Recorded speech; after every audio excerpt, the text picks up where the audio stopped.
Hello and welcome everyone. This is the Humans of Pharma platform by Pharma State Academy, which is focusing on different pharma stories based on a pharma career, one's pharma journey, current affairs, and book discussions. Today, I'm going to take you along for another inspirational pharma journey. This is the 10th episode of the Pharma Journey Series, Direct Dil Se, where we'll be having a heart-to-heart discussion with a pharma leader. It is my pleasure to introduce a versatile leader with a remarkable career in the pharma industry, Amaninder Dhillon sir. From starting his career as a scientific representative and moving on to other sales and marketing management roles, he paved his way up to being the director, sales and marketing in leading pharmaceutical institutions in India and having a strong expertise in the oncology segment.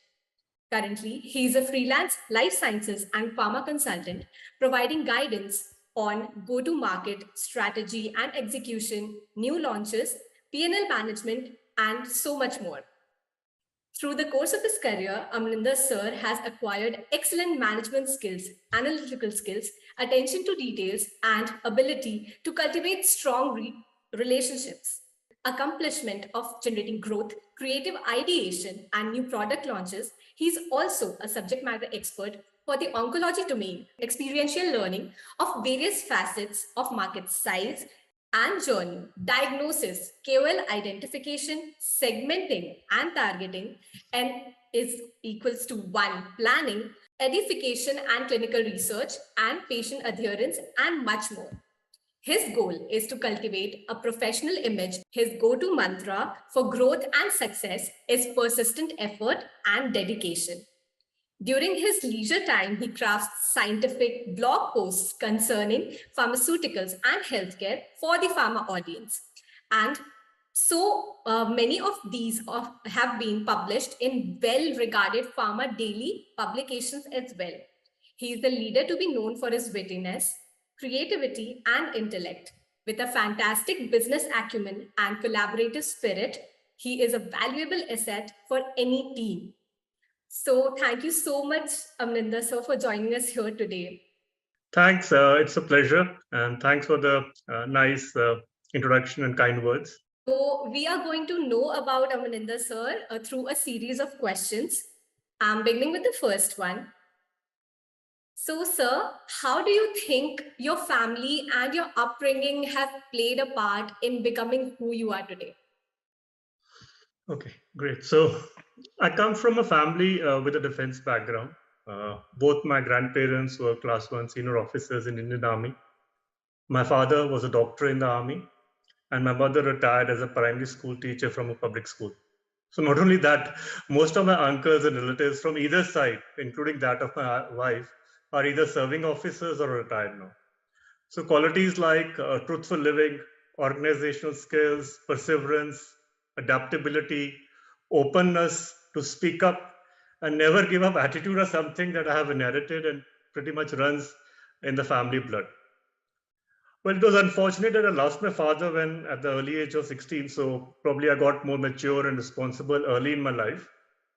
And my strength and weakness, or strength, in fact, inspirations was my mother, who as a single parent gave me and my younger brother the best education and taught us the values of life.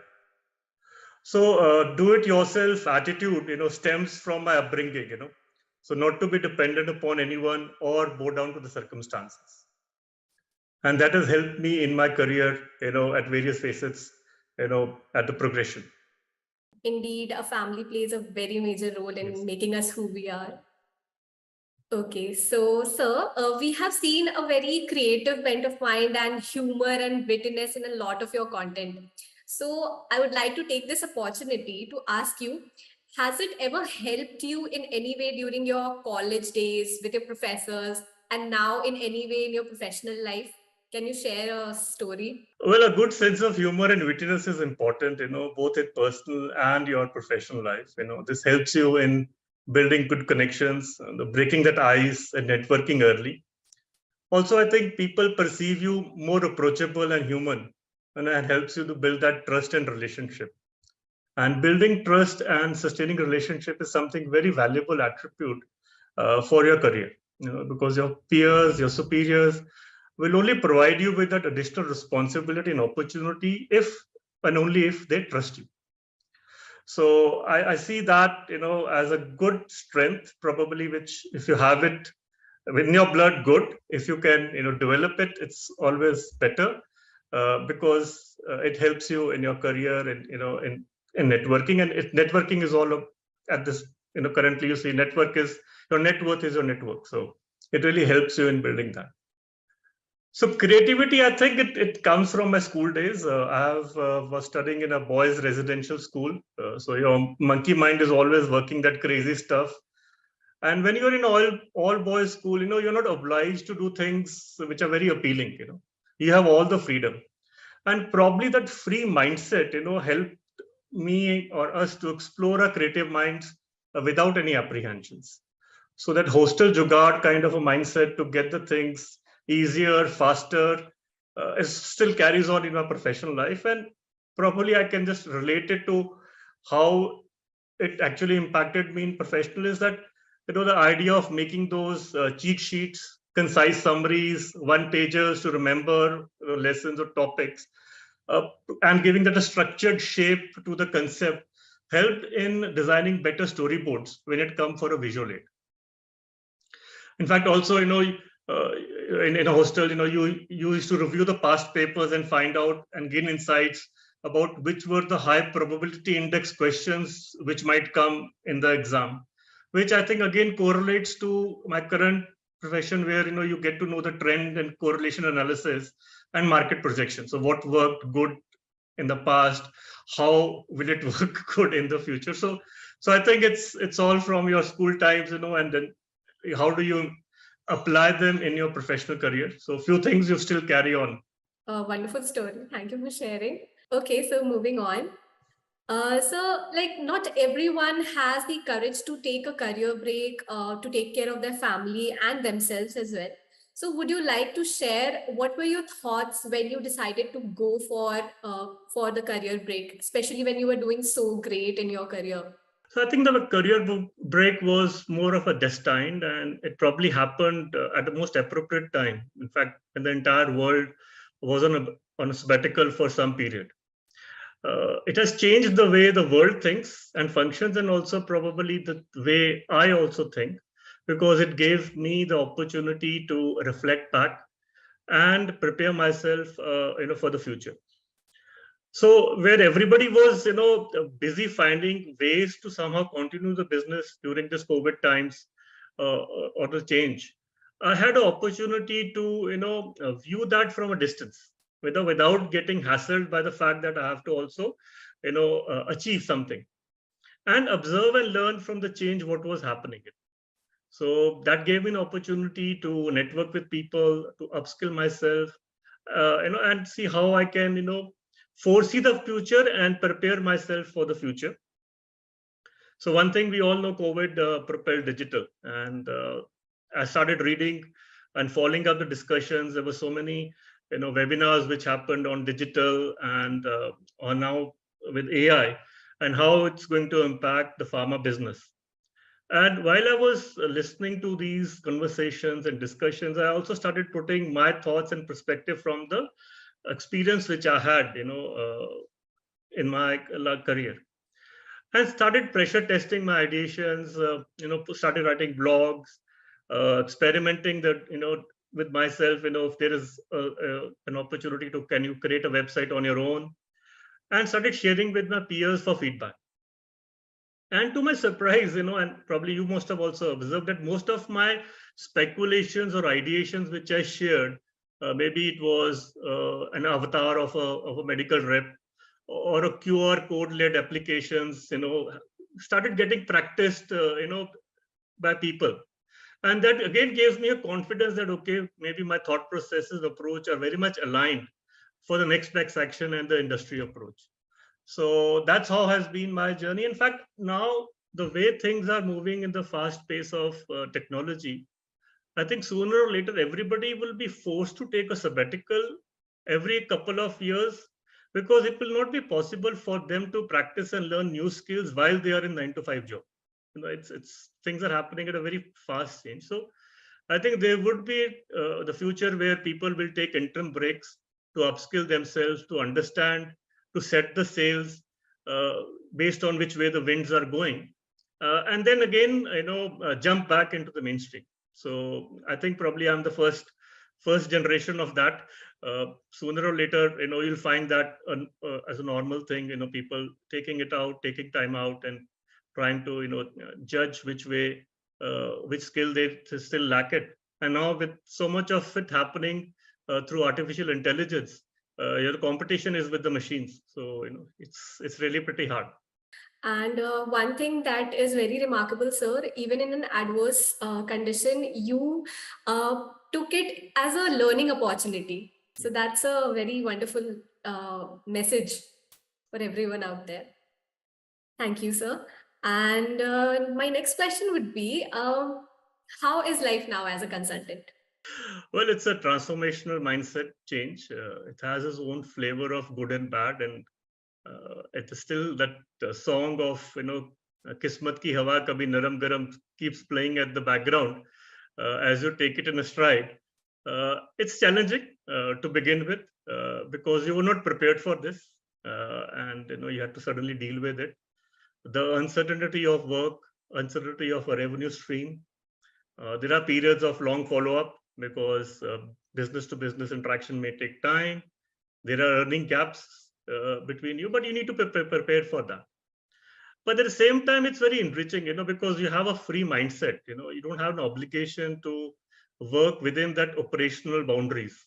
You're not obliged to say yes or to a particular line, in spite, even if you don't like it. And you get an opportunity to network with people from various domains, work on projects probably which otherwise you would have never got an opportunity to do in a normal job. So you constantly try to update yourself as a consultant, what's happening in your industry, what is happening in allied industries, and try to see what are the best practices and how they can relate to the current and future market dynamics. And it's not only just being aware and reading about them, you need to pressure test your assumptions before you give a recommendation. So maybe you need to try it out with your own self, or talk to your close circle of friends and see, look, this is what I feel. Do you think it makes sense, before you actually give it as a recommendation to your client? There are flip sides also to it. People do try to exploit your vulnerability, the situation, trying to get you those, get those free advices, or on a pretext that, they'll get a bigger project for you and you'll have a regular stream of earnings. Sometimes you do get payments get denied for it. Well, that's the way of life. I would just like to share an interesting incident. I was consulting for two parties, and I thought, okay, let me introduce them in good faith, because both of them, had a nice complementary, offerings, business fitment. So I introduced them, and then it so happened that both of them joined hands, and I was left out high and dry. So sometimes, okay, you feel okay, what did what was what was my mistake, but that's how you learn. That's the way you learn from your mistakes, you learn from your experiences. And now I also wear at times that crocodile skin, and say I become thick skin, and say, okay, I would like to be very upfront with what's my service charges before I get into any kind of alliance. And then there are good people also, those who just out of the blue would come and say, okay, your well-wishers, your friends, who know that you are doing a freelance work, you may require some help.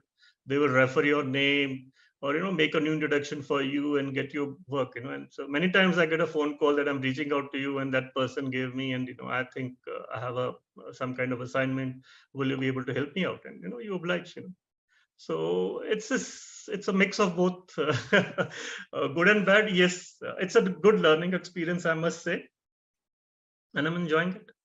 So now, my next question to you is, sir, you are someone who is very active on LinkedIn, and we have seen you talk about AI and AI in healthcare particularly. So would you like to share your thoughts on how people are using it incorrectly these days, and what potential does AI have in healthcare sector? Well, I'm a big proponent of AI, and I see AI as an enabler. And why I say this, because the basic genesis of AI is a machine learning, which is binary, and that's very well resonates with my thought process and approach of work. I see things in black and white. I get uncomfortable with shades of gray.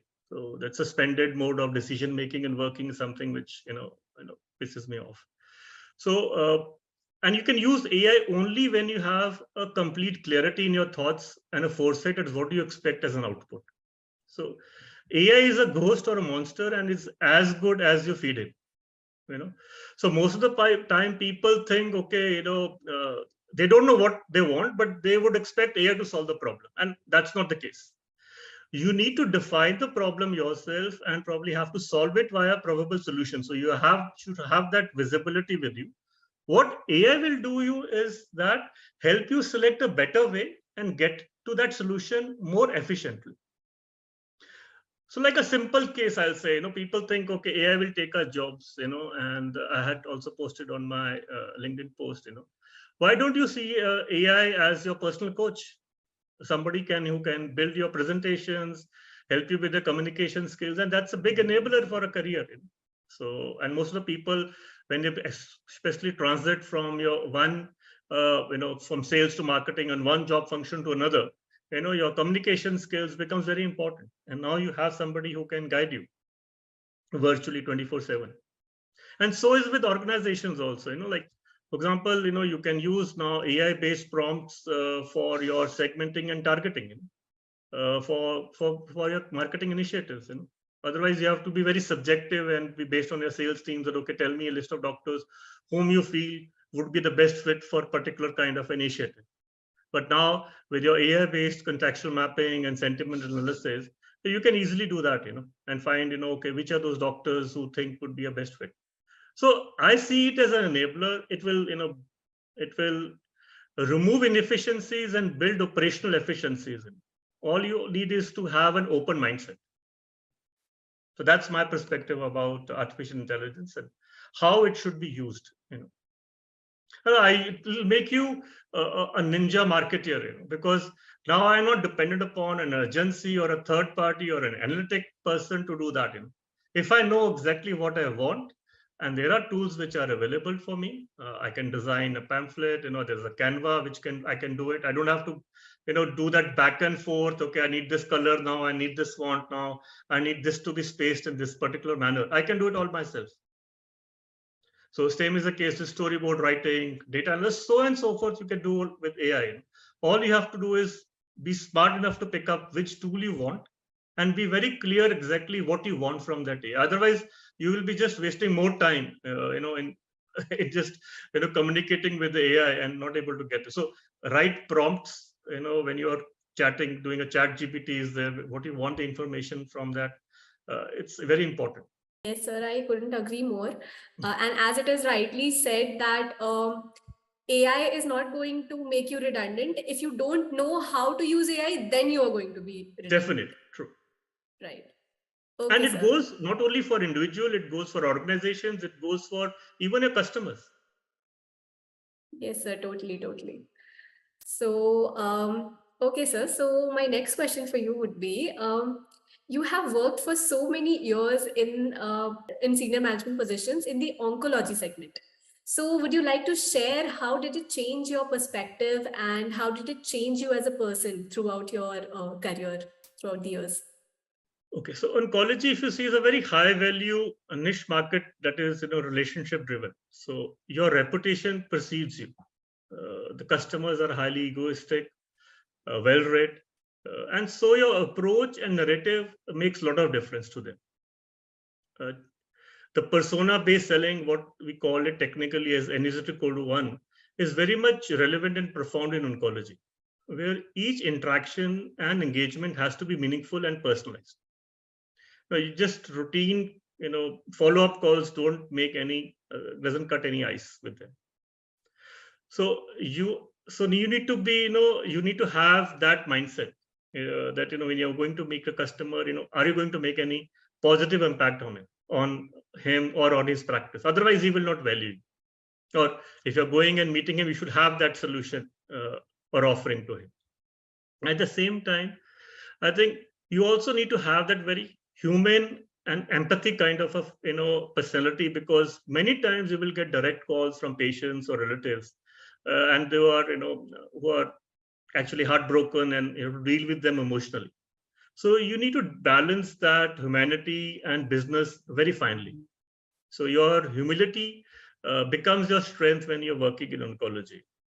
And probably one thing which I have adopted in my professional life due to affiliation with oncology is to stay updated also, because the field is so fast moving, and you only earn respect from a customer if you are able to tell that you have information or a knowledge which is relevant and very up to date, and which is related to the product or a therapy. Probably it may not be directly related to your product, but it could be for that particular therapy area which is there, because your customer doesn't have that much time, and for every interaction which he's having with you, he looks for an opportunity that probably he can help me out with that. So that's probably, you will see that many of my posts, I am the first one to post it and say, okay, this is something new which is happening, because I always am trying to the times. So I follow those particular you can say social influencers who are updated, so that I also keep myself updated. And then you should also have that thing that you also need to share that with you. Just because that information, it should not be there. So I try to also express it very openly and freely in my network. So that's a couple of things which from oncology I've picked up, and it's become a part of my personality. Okay, so last but not the least question for you. So any piece of suggestion or advice for the young professionals or anyone out there who is watching this conversation? Not that old to give advice, but still I would say that for the younger generations, don't fall into the trap of pleasing your managers for your professional fulfillment. Don't backstab or step on your colleagues' feet for your own selfish interest. You should evolve as a professional, because eventually you will reach a level where you have to inspire others. And if you do that through a shortcut way, probably you would be only respected for your designation tag and not as a person. So that's my advice, is that be as humble, as human as you could be. At the same time, yes, you have to be professional. And I was very fortunate that I worked in organizations, and I worked under able leaders and mentors who practice what they preached, and I owe a lot to each of them. And I'm still connected with all my superiors, be it from my Abbott days of 1998. I'm by whosoever I was reporting to until the last assignment of So I am connected with them on WhatsApp or daily basis. So whatever that's happening with my personal life, professional life, whatever I think, I always share with them, and those people do come back to me with all their humility and humbleness, and say, okay, this is right, and this is this is where you should do it. So your networking is very important, and people see you. They see that, okay, this guy is a genuine person or not. So be genuine. Don't try to fake it out. Sooner or later, people will make it out, and they will leave you, and you will be left alone. And as they say, like, network is the net worth these days. Yes. Here, thank you so much for joining us here, taking out time from your busy schedule. And we have come to an end to the discussion. Once again, sir, I heartily thank you for joining us here today. Thank you so much. It's been all the pleasure. Thanks. And wishing Pharma State and Humans of Pharma all the good luck. Okay, so I'm pretty sure everyone must have learned very valuable lessons from this conversation. To everyone who's watching, I hope you enjoyed the episode. Reach out to us if you have any suggestions for future episodes by connecting with us on LinkedIn and our other social media channels at Humans of Pharma, or by email at humansoffpharma@pharmastate.com. Until we meet again, bye.